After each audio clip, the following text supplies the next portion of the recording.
네, 보신 것처럼 누군가에게는 가장 사랑스러운 아들과 또 딸이었습니다. 또 누구에게는 가정을 책임지는 아빠이자 엄마였는데요. 그들이 떠나간 지 꼭 1년이 됐습니다만 국민들의 상처는 여전히 아물지 않았고 대한민국은 불안하기만 합니다.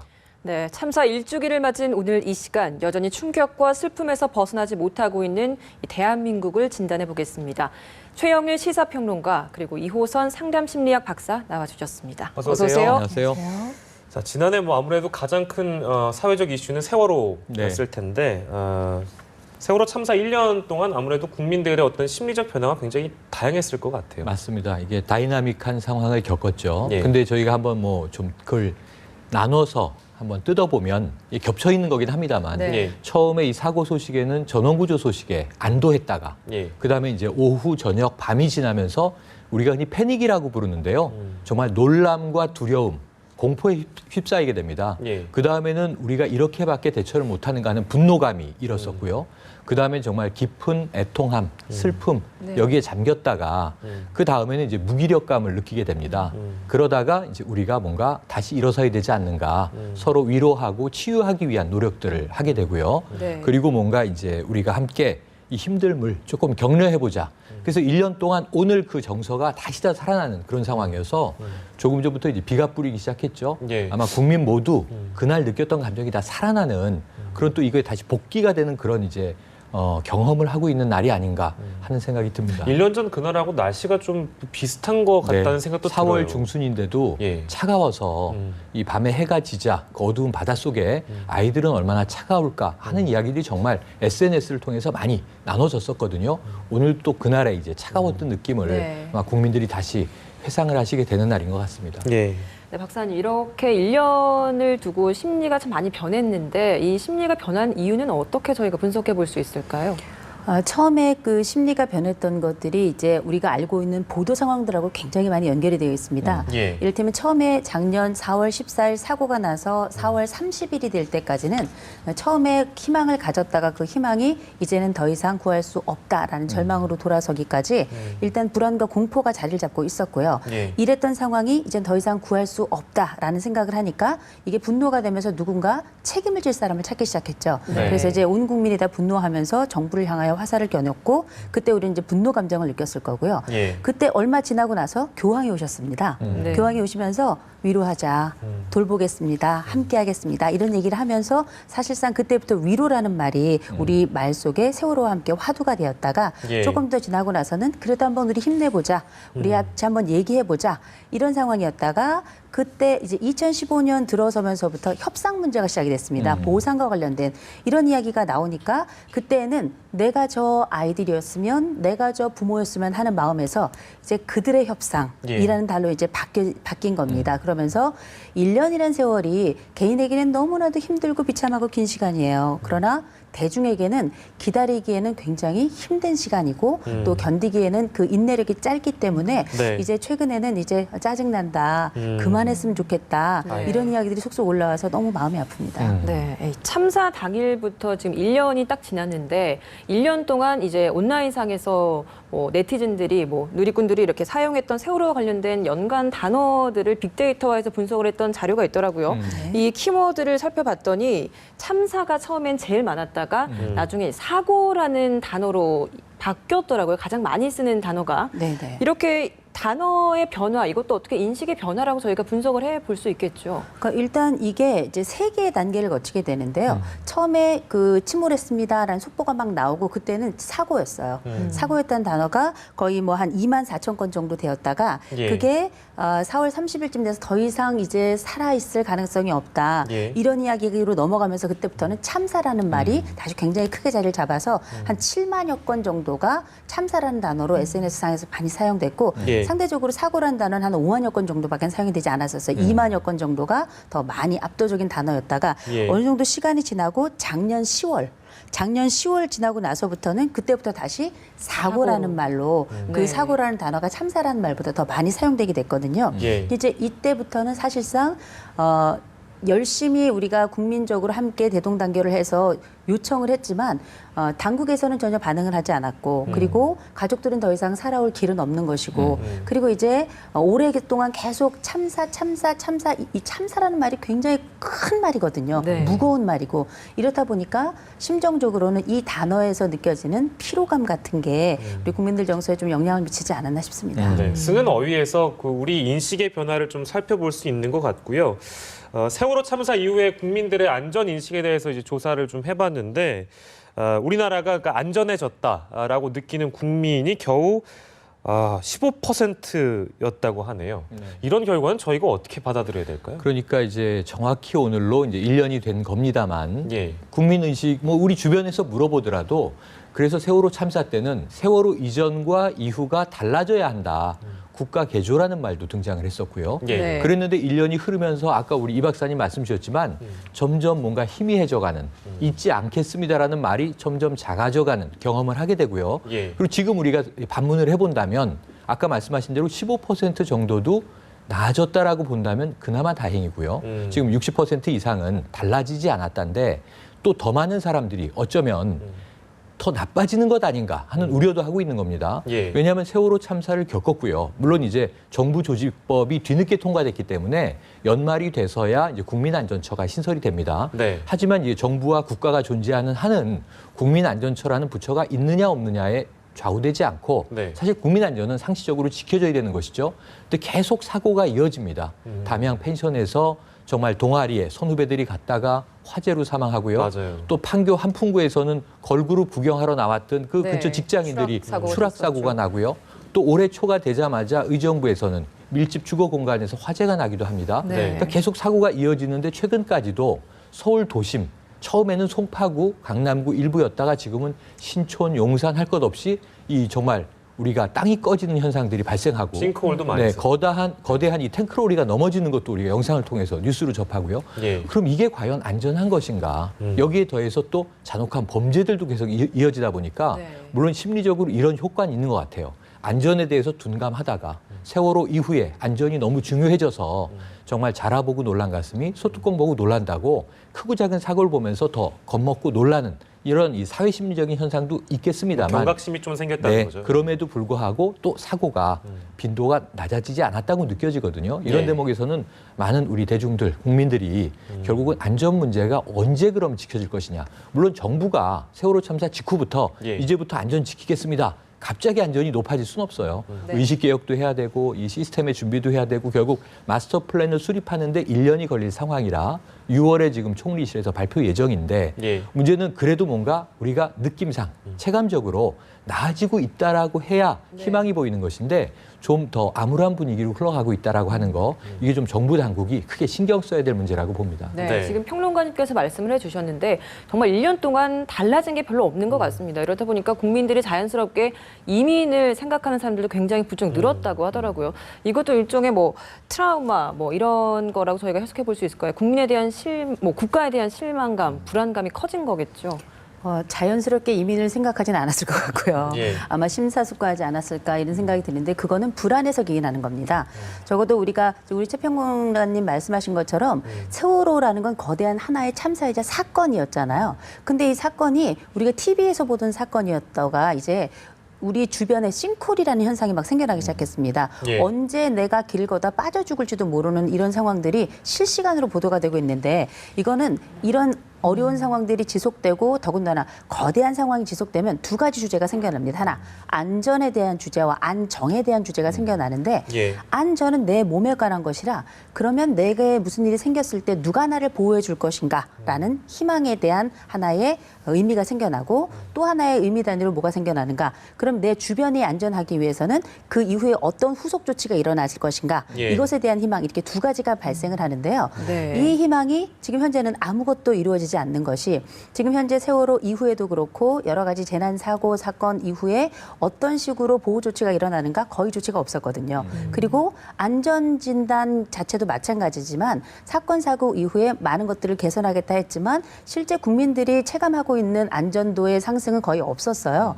그렇다 보니까 내가 이렇게 불안하게 계속 사느니 또 내 아이들도 이렇게 불안하게 사느니 나는 조금 더 나를 보호해주고 안전한 곳으로 가야 되겠다 이런 결정을 내린 거죠. 아니 근데 그렇다고 해서 다 이민 갈 수는 없는 거고 네. 국가에 대한 불안감이나 실망감은 어떻게든 치료할 수 있는 방법은 필요하지 않겠습니까? 필요하죠. 근데 이것을 개인적으로 치유할 수는 없어요. 왜냐하면 온 국민이 다 봤잖아요. 그리고 온 국민이 다 슬퍼했던 그 지점에 또 누구도 내 스스로 예를 들어서 싱크홀을 우리 스스로 막을 수는 없잖아요. 네. 이런 사건, 이런 것들을 일련의 사건들을 보면 네. 이건 결국은 재난안전처뿐만 아니라 온 정부가 함께 나서야 되는 문제예요. 그런데 지금 그 세월호와 관련해서 보면 뭐 트라우마 센터를 열겠다, 개설하겠다 했지만 딱 네. 한 군데 생겼습니다. 그렇죠. 안산 정신건강 트라우마 센터라는 거 딱 하나가 있고요. 네. 그나마도 5년간만 운영하겠다. 그리고 이미 보상을 받은 유가족들은 그것과 관련해서 치유는 받을 수 없다. 네. 이런 그 조항들을 달고 있는데 네. 이거는 사실은 보호나 치료 개념이라고 보긴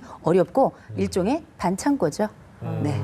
붙였다가 떼는 네, 언제 떨어져도 잘 모르는 거고요. 예. 그러니까 결국은 국가 차원에서 보다 조직적인 보호 대책이 필요하고요. 이런 보호 대책을 말해주고 실질적으로 보여줘야 국민들은 안심할 수 있는 겁니다.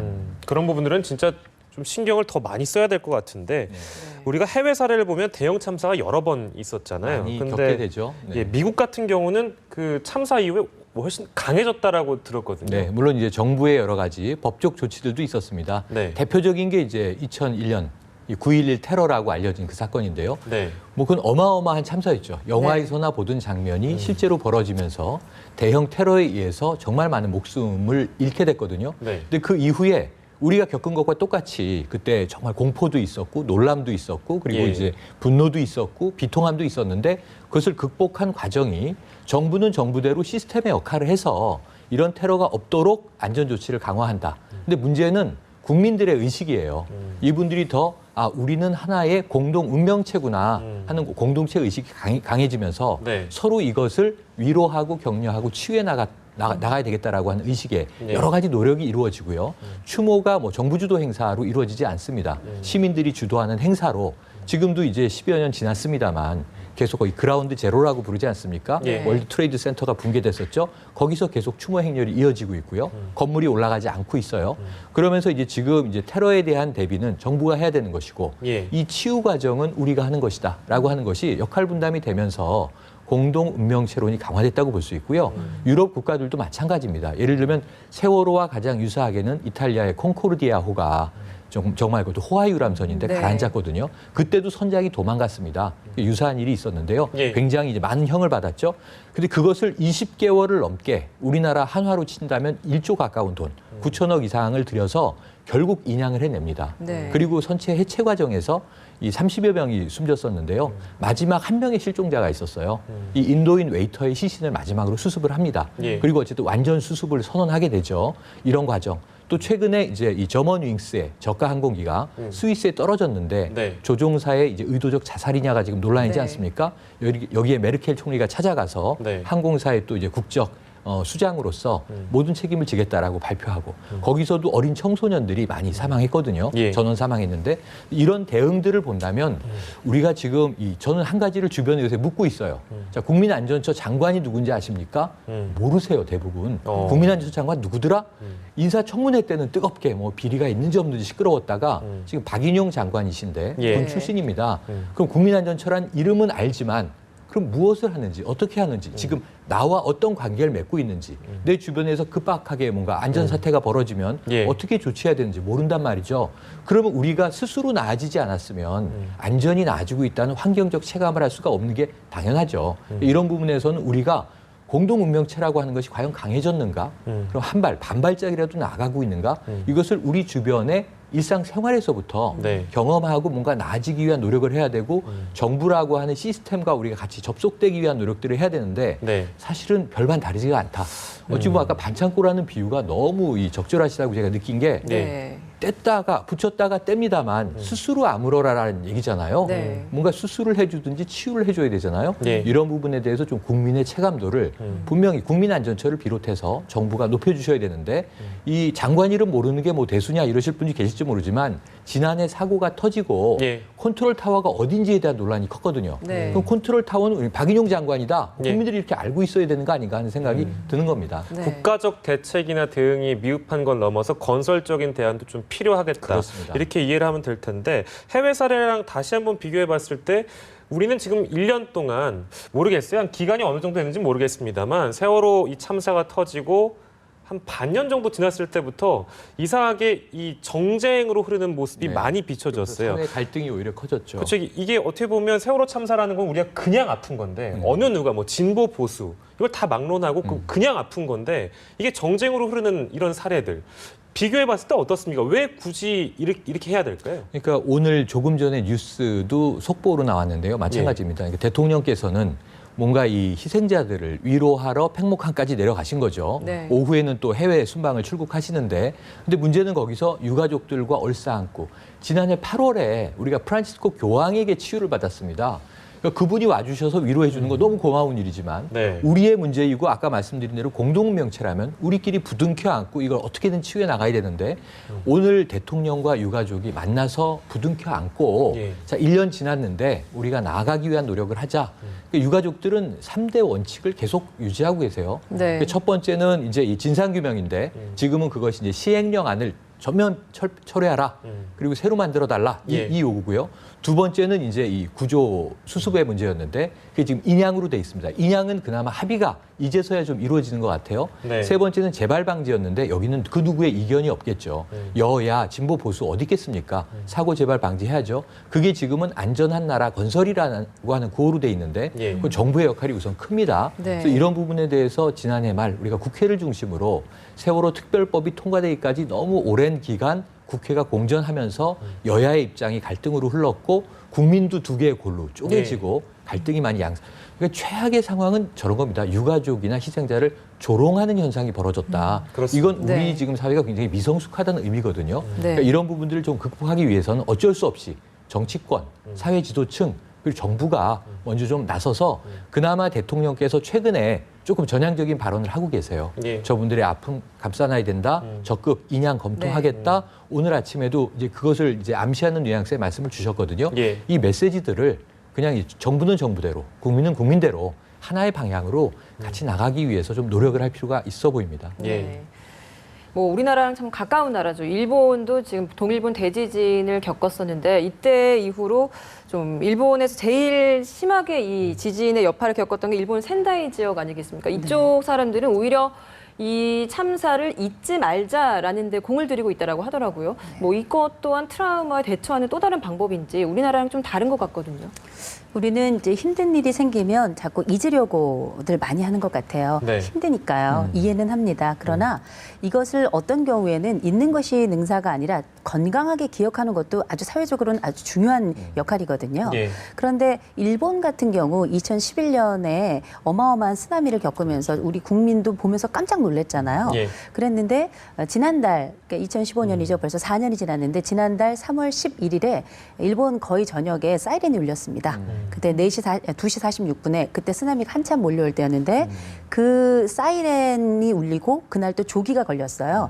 근데 그거는 개인적으로 내가 이렇게 걸어야 되겠다 그게 아니라 일본 내각에서 결정을 해서 그렇게 하자 해서 동시다발적으로 벌어진 현상이었습니다. 예. 이거는 잊자는 것이 아니라 기억하자는 것이고 우리가 이런 것을 잊어서 내 고통을 치유하자는 게 아니라 건강하게 유지해 가면서 우리 일상도 가져가자는 이런 의미거든요. 예. 이게 뭐냐면 큰 맥락에서의 치유 개념이에요. 그러니까 이게 어찌 보면 법이 치유할 수 있을까 하지만 이런 과정이 법을 집행하고 만들어내고 집행하고 그게 일상 속에 들어오게 되면 이게 치유 과정이거든요. 네. 어쩌면 우리가 지금 일본하고 관계가 썩 좋진 않습니다만 이런 부분에 있어서는 어떻게 건강하게 기억할 것인가 많은 사례들 중에 이 사례를 기억한다면 도움이 좀 될 것 같습니다. 네. 이제 뭐 4월 16일이 되면은 매년 이제 어떻게 보면 화제가 될 수도 있겠습니다만 말씀하신 것처럼 일상과 그때 있었던 그 기억들, 아픈 기억들을 떠올리면서 병합해서 건설적 대안을 찾아야 되는 거잖아요. 이제 앞으로의 1년을 저희가 또 이제 살아가야 될 텐데 어떻게 살아야 되겠습니까?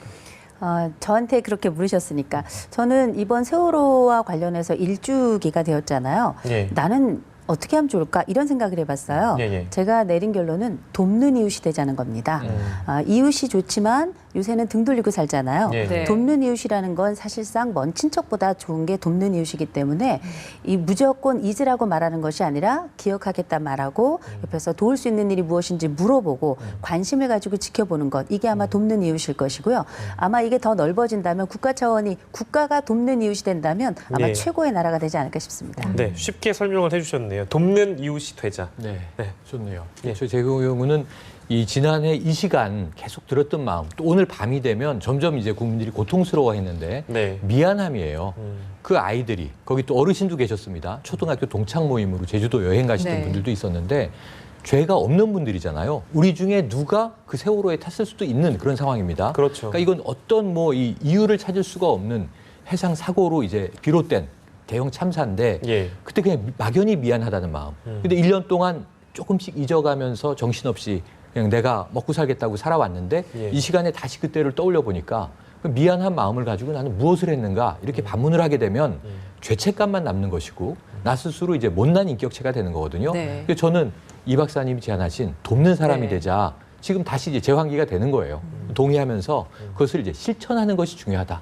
공무원은 정부에서 공무원대로 일반 국민은 자기가 처한 위치에서 또 안산에 계신 분들은 이 유가족이 아님에도 트라우마를 겪고 있는 분들이거든요. 그 지역적으로. 네. 그분들은 거기서 뭔가 직접 스킨십을 하면서 할 수 있는 일들을 찾으시겠죠. 이러한 것들이 좀 전국으로 확산돼서 말씀드린 대로 잊지 않기 위한 운동, 노력, 그리고 잊지 않는다면 어떻게 좀 우리가 나아질 것인가. 다시는 이런 일이 없다고 하는 우리의 확신은 언제쯤 들 수 있을까? 3년 후일까? 10년 후일까? 그걸 준비해야지 해마다 4월 16일에만 기억하는 것은 정말 우리가 기념일의 의미 외에는 없기 때문에 네. 평소에 노력이 중요하다고 당부드리고 싶어요. 그 기념일 관련해서 꼭 제가 전하고 싶은 이야기는 예. 그 이웃 이야기를 했지만 사실 우리가 기념일 반응이라는 게 있습니다. 맞습니다. 그게 뭐냐면 예를 들어서 누군가 아주 가까운 혹은 가족이 사망했을 때 그 1년 된 일주기가 가장 힘든 시기이고 이때가 사실 그 유가족들의 자살도 가장 많은 네. 시기입니다. 네. 이 순간에 누군가 그 기념일에는 찾아와야 되는 거죠. 위로해줘야 되는 거죠. 장례식 때 찾아왔던 그 발길을 다시 한번 돌리면서 어떻게 내 가까운 어려움에 처한 사람들을 도울지 시선을 돌린다면 아마 이 기념일 반응은 어렵지 않게 지나가고 또 그야말로 이웃의 역할을 할 수 있게 될 것 같습니다. 네, 아직은 네. 아픈 뭐 대한민국입니다만 저도 이제 오늘 이 시간에 들어오기 전에 뭐 여러 곳에서 이제 추모 열기가 뜨겁잖아요. 그렇죠. 근데 인터넷을 보니까 이제 한 포털 사이트에는 이렇게 추모를 하고 있더라고요. 엄마는 매일 밤 너의 교복을 덮고 자. 이게 참 먹먹할 정도로 가슴이 아프더라고요. 이렇게 나의 일처럼 가슴 아파할 수 있는 성숙한 시민의식 우리가 좀 가졌으면 좋겠습니다. 두 분 말씀 여기까지 듣겠습니다. 최영일 시사평론가, 이호선 상담심리학 박사였습니다. 고맙습니다. 고맙습니다.